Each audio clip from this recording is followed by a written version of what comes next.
paz do Senhor.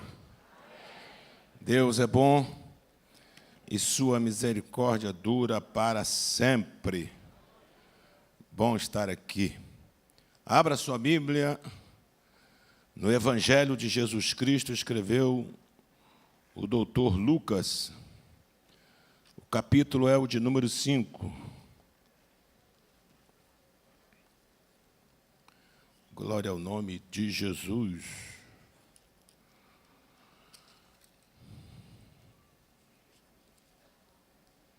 Capítulo 5, verso 1. A seguir, quem achou, diga amém. E aconteceu que, apertando-o a multidão para ouvir a palavra de Deus, estava ele junto ao lago de Genezaré, e viu estar 2 barcos junto à praia do lago, e os pescadores, havendo descido deles, estavam lavando as redes. E entrando em um dos barcos, que era o de Simão, pediu-lhe que afastasse um pouco da terra. E assentando-o, ensinava do barco a multidão. E quando acabou de falar, disse a Simão: faze-te ao mar alto e lançai as vossas redes para pescar. Respondeu Simão, disse-lhe: mestre, havendo trabalhado toda a noite, nada apanhamos, mas sobre a tua palavra lançarei a rede. E fazendo assim, colheram uma grande quantidade de peixes, e a rede se lhe rompia. Amém? Quando Jesus esteve na terra consumando a nossa salvação, Jesus encontrou a nação de Israel subjugada pelo Império Romano. As 3 grandes regiões que fora dividida a terra de Israel: Judeia, Samaria e Galileia. Havia nesse povo judeu dificuldades extremas. O Império Romano era cruel e eles viviam debaixo de um jugo tributário. Não havia liberdade e havia muita necessidade. O carpinteiro, que é chamado Jesus, o carpinteiro, filho do seu José e da dona Maria, para quem não sabia do mistério de seu nascimento, ele surge a partir do capítulo 3 e 4 de Lucas, com uma mensagem poderosíssima. E o que mais assustava o sistema religioso era a autoridade com que ele falava. Logo, a sua mensagem, ou as suas mensagens, vinham enrobustecidas de muita ousadia, de muita unção, e acompanhadas de muitos milagres. Não foi difícil a multidão ou a sua fama, segundo a Bíblia, alcançar Jerusalém, Judeia, e foi alcançando Samaria, as 3 grandes regiões. Logo, a multidão cercava-o, e ele, com a palavra de poder, de ousadia e de transformação, saciava a necessidade de quem ouvia a sua palavra. Não somente com milagres, não somente com prodígios, mas também com alimentações, com multiplicações de pães, peixes. E isso fazia com que Jesus ficasse sem espaço para pregar, devido à grande multidão que lhe cercava. E aqui no capítulo 5, ele está na região da Galileia. A região da Judéia é uma região desértica, era o território de João Batista. A região de Samaria, ela era poluída, a adoração a Deus era poluída devido à influência dos gentios que vieram e foram trazidos na época do cativeiro assírio, que se misturaram os povos e logo a adoração ficou poluída. Por isso Jesus disse à samaritana: vós adorais o que não sabeis, porque havia uma adoração misturada. E a grande região da Galileia, que era uma região muito próspera. Mais de 50% do ministério de Jesus foi desenvolvido na região da Galileia. Era uma região próspera. E os habitantes desta região viviam muito, não só da agricultura, mas daquilo que o mar da Galileia produzia. E Jesus está com uma grande multidão querendo ouvir. O texto diz: e apertando a multidão para ouvir a palavra de Deus. Jesus então olha para o mar da Galileia e observa que na praia do lago tem 2 barcos, e da água do mar até onde ele está existe um grande espaço para que ele consiga acomodar a multidão. Eu acho lindo, porque a Bíblia é a palavra de Deus. E ela diz que Jesus encontrou um espaço para a multidão. Eu só estou aqui nesta noite porque Jesus achou um espaço para mim. E você está aqui porque Jesus achou um espaço para você. Não precisa brigar, discutir, contender, trazer adversário para a sua peleja. O teu espaço Jesus já encontrou. Glória ao nome de Jesus. E ele leva a multidão para esse espaço que ele encontra, e tem 2 barcos. E a Bíblia diz assim: e entrando em um dos barcos, ele não pediu para entrar, ele não conversou com o dono do barco, a Bíblia diz que ele entrou. Eu sempre, quando falo sobre esse texto, eu gosto de explicar que o senhorio de Jesus para a salvação não depende só dele, ele veio salvar. Mas ele só pode entrar no coração de alguém se este abrir a porta. Pois ele diz: eis que estou à porta e bato. Se alguém ouvir a minha voz, abrir a porta, eu entrarei, cearei com ele e ele comigo. Quando se trata de salvação, a proposta é feita, o plano já está estabelecido, a salvação já foi consumada, mas é preciso que você abra o coração para que esta salvação lhe alcance. Porque Paulo escreve na carta aos Efésios, capítulo 2, diz que a salvação é pela graça, mediante a fé. Isso não é vosso, vem de Deus. João 3,16, porque Deus amou o mundo de tal maneira que deu seu Filho unigênito para que todo aquele que nele crê não pereça, mas tenha vida eterna. Jesus disse: ide por todo mundo, pregar o evangelho a toda criatura, batizando-os em nome do Pai, do Filho e do Espírito Santo. Quem crê e for batizado será salvo, ou seja, quem de bom grado receber. Então, para a salvação, nós pregamos, para que ela te alcance, você precisa aceitar. Isso está na Bíblia. Mas o texto aqui diz que ele entrou no barco sem pedir, até porque aqui não é salvação. Aqui o dono do barco é Pedro. E se Pedro tem Jesus como o Senhor da sua vida, logo o barco também pertence a Jesus. Se Jesus é Senhor da tua vida, Ele é Senhor da tua casa. Se Jesus é Senhor da tua vida, Ele é Senhor das tuas finanças. Se Jesus é Senhor da tua vida, Ele é Senhor dos seus projetos. Se Jesus é Senhor da sua vida, Ele é Senhor dos teus sonhos. Se Jesus é Senhor da tua vida, Ele é Senhor da tua microempresa. Se Jesus é Senhor da tua vida, Ele é Senhor da tua grande empresa. Se Jesus é Senhor da tua vida, tudo que você tem, Ele também é Senhor. Então Ele não vai pedir para entrar, Ele entra porque Ele é Senhor. Glória ao nome de Jesus. Então a primeira lição aqui é que Ele é Senhor.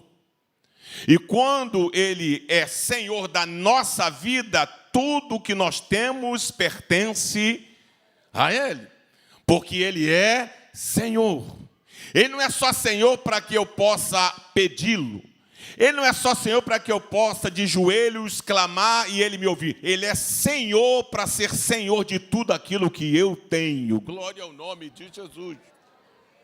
E quando Ele entra, então vem que Ele vai escolher um barco. São dois. Não dá para Ele usar os dois barcos, Ele tem que escolher um. Então vem a segunda lição. Ele tem que escolher um barco. Agora, qual é o critério que ele vai usar para escolher um dos barcos? Pastor, ele vai escolher o barco de Pedro porque é maior. Ele vai escolher o barco de Pedro porque é mais novo. Ele vai escolher o barco de Pedro porque é menor.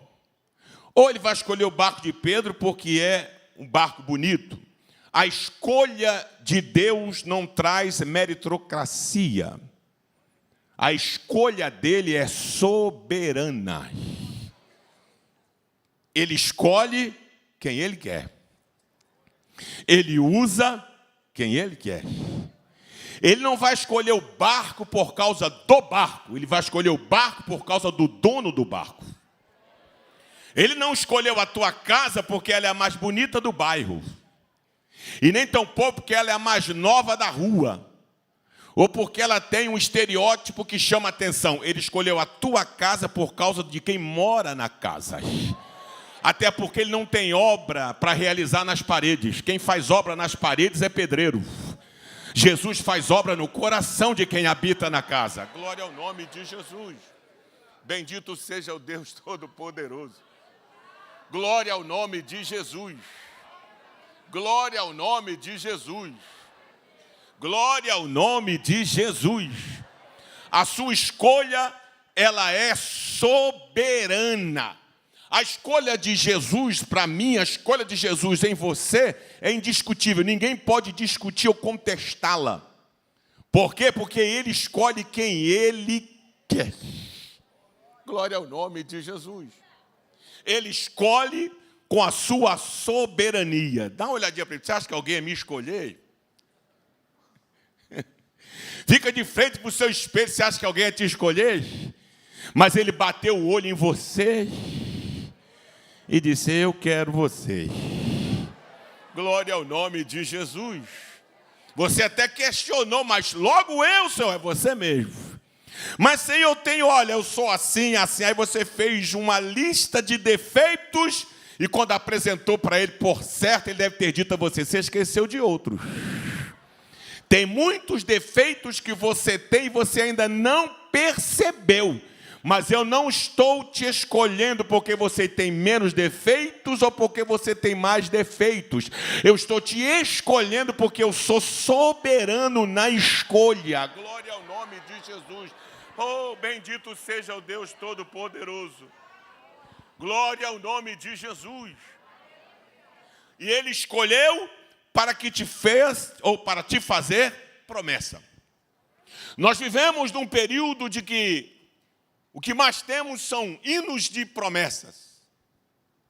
Existem frases que, enquanto você não vê a promessa se cumprindo, você não vai morrer. Você já ouviu sermões falando de promessas, hinos falando de promessas, palestras falando de promessas. Só que promessa está linkada em algumas coisas e uma eu vou destacar. São duas palavras que começam com a letra P. Promessa e processo. Deus faz promessa, mas não se esqueça que linkado a ela vem o processo.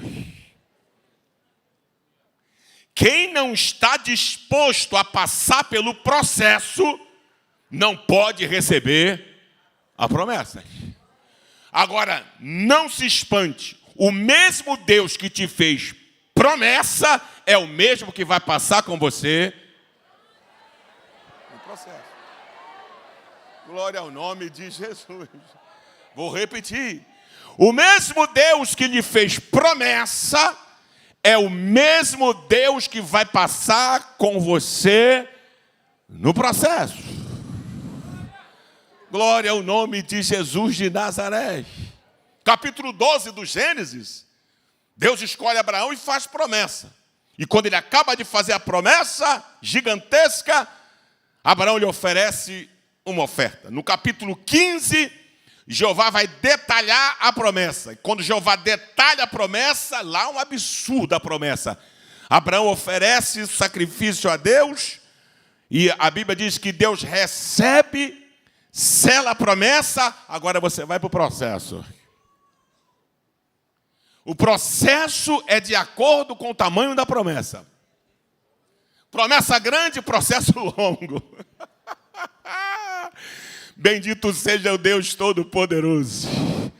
Esse processo que você está passando não é para fazer você desistir da promessa, mas é para te preparar para que quando a promessa vier, oh, glória ao nome de Jesus de Nazaré. Oh, glória ao nome de Jesus de Nazaré. Há uma promessa para mim. Há uma promessa para vocês. Mas fique ciente, também há um processo a que você tem que passar. Glória ao nome de Jesus. Por que muitos, pastor, não conseguem ficar firmes para alcançar a promessa? Porque querem desistir no meio do processo. Você quer ver uma coisa? Quando Deus fez promessa a Davi, e se você for ler a Bíblia, você vai ver que 99,9% das promessas de Deus que são feitas, elas são acompanhadas de uma condicional. Mas tem uma que não tem condicional, a de Davi. Quando Deus diz a Samuel, segundo o desejo do meu coração, quando Samuel derrama o azeite sobre Davi, diz a Bíblia, e daquele dia em diante, o Espírito do Senhor se apoderou de Davi e não mais saiu dele. E o que significa isso, pastor Elcio? Quando Deus faz a promessa e coloca uma condicional, só vai se cumprir se você ficar na condicional. Agora, se ele te fez uma promessa que é rara, sem condicional, você está, como diz o nosso pastor, frito, lascado. Por quê? Porque ele vai colocar a palavra dele como garantia. Como é isso, pastor? Nem que ele tem que te puxar pelos cabelos. Nem que ele tem que esfregar a tua cara no chão. Nem que ele tem que te amassar, te pisar, te quebrar, te reconstruir, mas você vai passar pelo processo até a promessa se cumprir. Oh, glória ao nome de Jesus.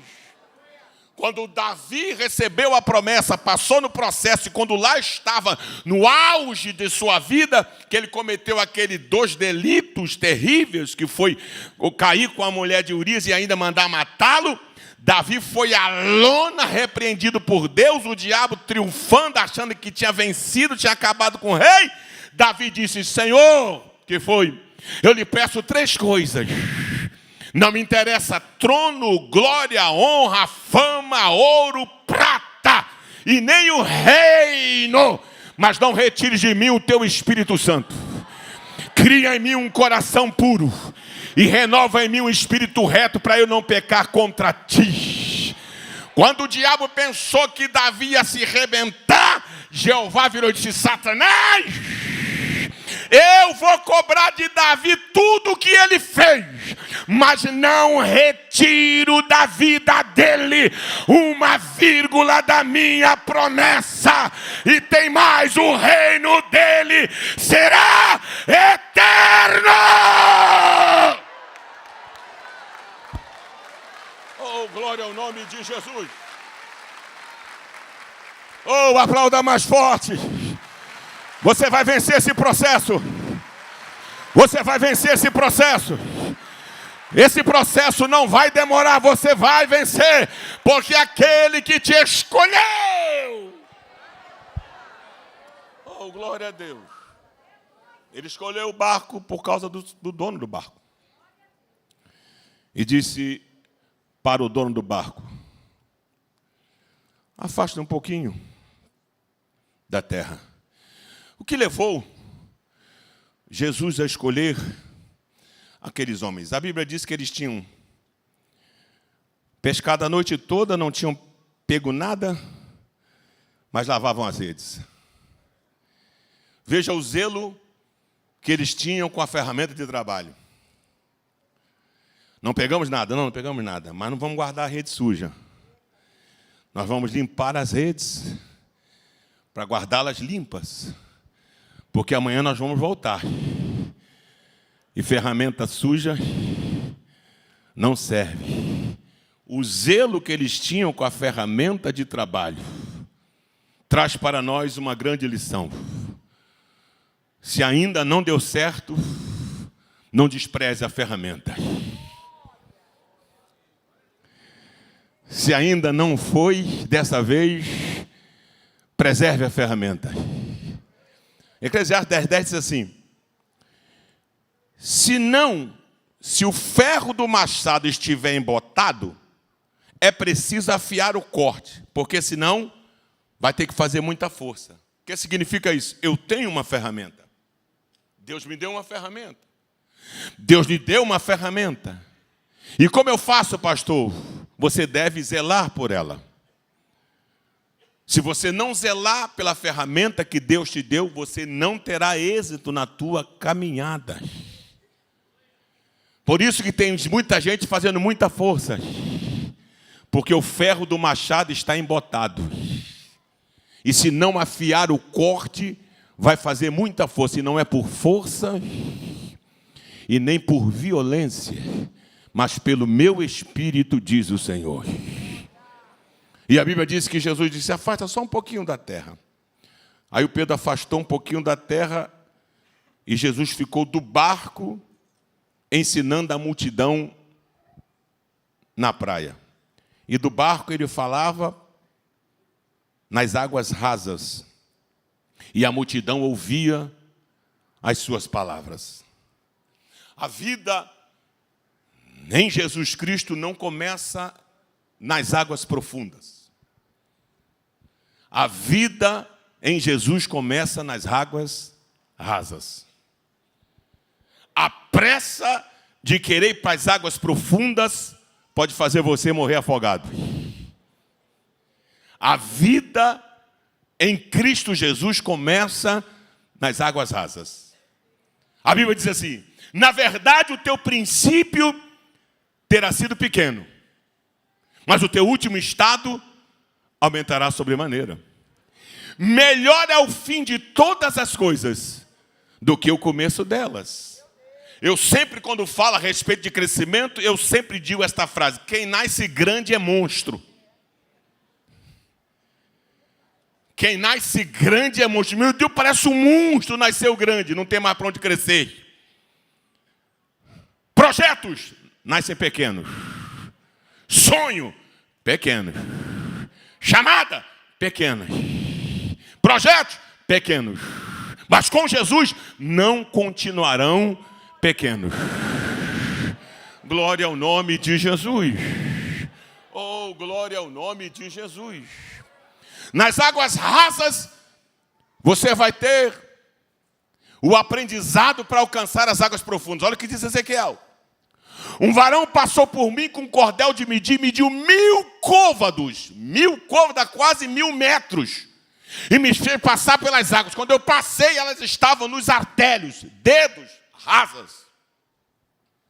Depois mediu mais 1000 e me fez passar pelas águas, que me davam nos joelhos. Ainda estão rasas. Depois mediu mais 1000 e me fez passar por águas que me davam pelos lombos. Já está mais profunda. E dali para frente eu vi as águas que para atravessá-las só se fossem a nado. Assim é a nossa vida. Glória ao nome de Jesus. Glória ao nome de Jesus. São nas águas rasas que se começam. Bendito seja o Deus Todo-Poderoso. Glória ao nome de Jesus. Glória ao nome de Jesus. Eu estou pregando num púlpito que a base é: fale aquilo que todo mundo já está acostumado a ouvir. Por isso que a Bíblia diz: aquilo que os patriarcas falaram, os reis falaram, os profetas falaram, os apóstolos falaram, é aquilo que eu falo. Glória ao nome de Jesus.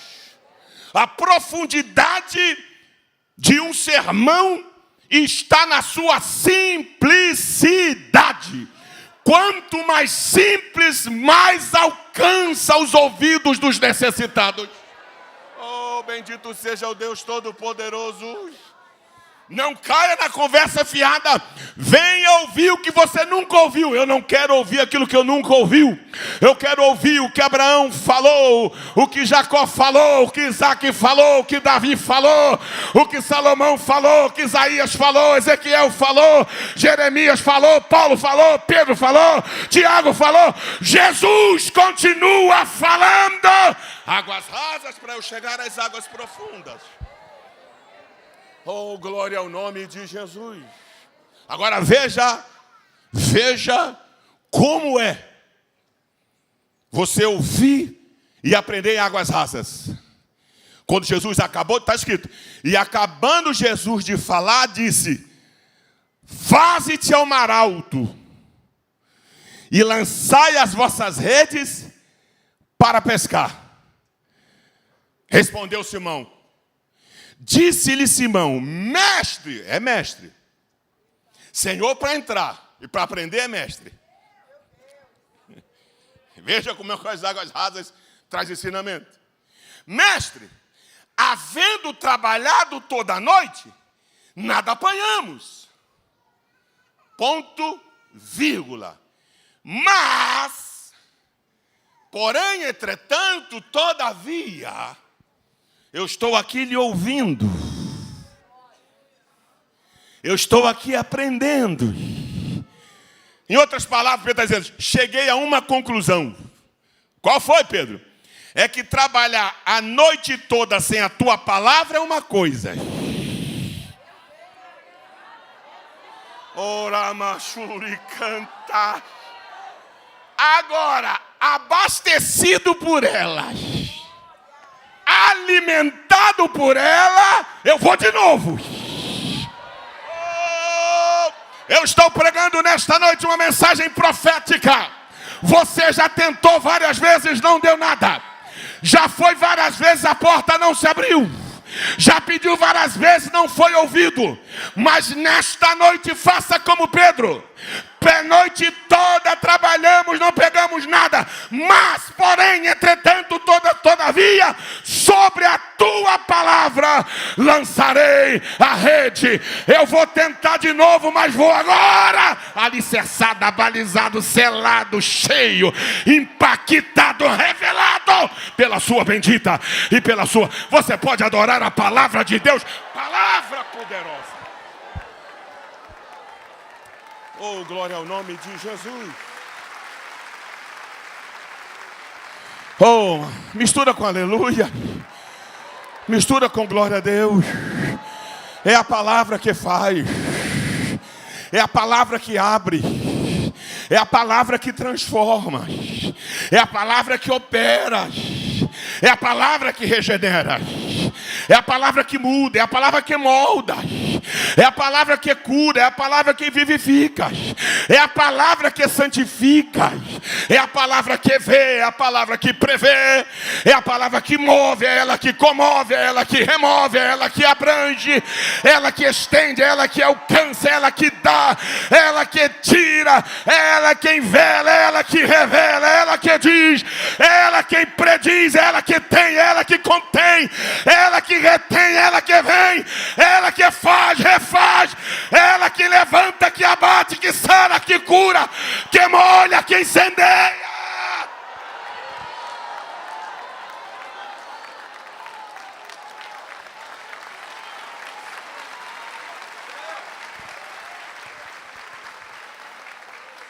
Ora machúria. Ore machuri canta. Oremai de reba shurianda.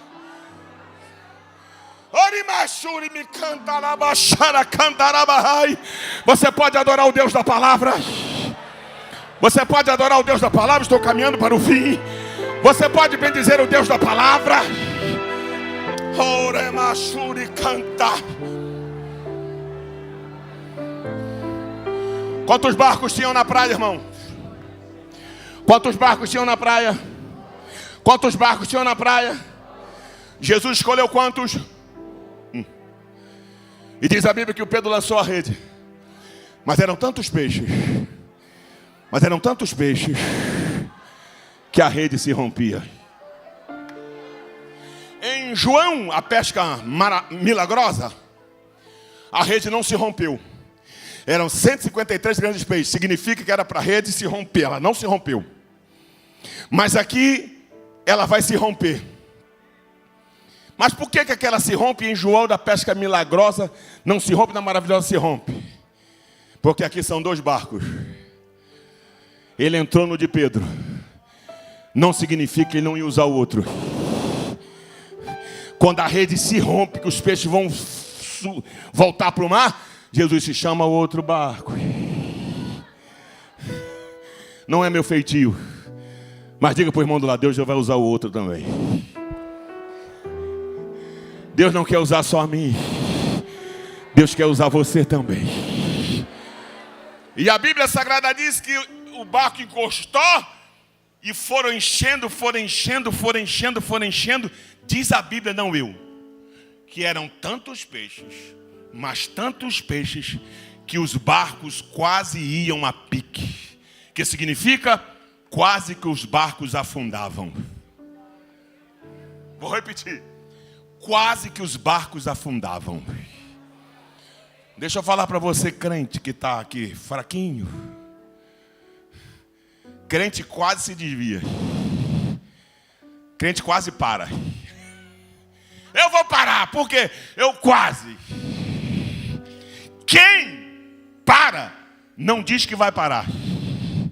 Quem se desvia, não diz que vai se desviar. Quando diz, estou quase parando. Vai parar nada. Estou quase largando tudo. Está quase, mas não vai. Porque a vida nossa nunca é assim. Ela oscila, é assim e assim. Aos barcos, lá em cima. Agora vai afundar, vai lá embaixo. E sumiu, lá vai em cima de novo. Tem dia que você chega na igreja, se tu der a paz do Senhor pro irmão, é igual o dragão, pega fogo. Irmão, tá fogo, pô. Tô no azeite. Mas tem dia que ele chega na igreja que nem a paz do Senhor sai da boca dele. Paz do Senhor. É que ele está lá embaixo. Não importa, irmão. Ora lá embaixo. Ora lá em cima. Ora lá embaixo. Ora lá em cima. Ora lá embaixo. Ora lá em cima. Lá embaixo. Estou agarrado com ele, mas estou embaixo. E agora estou em cima, estou cheio. Agora estou embaixo. Agora estou em cima. Agora estou embaixo. Mas eu não largo ele de jeito. Oh, você pode adorá-lo. Você pode adorá-lo. Eu profetizo nesta noite. Não vai sair daqui barco vazio. Vai sair daqui barco cheio. A palavra de Deus.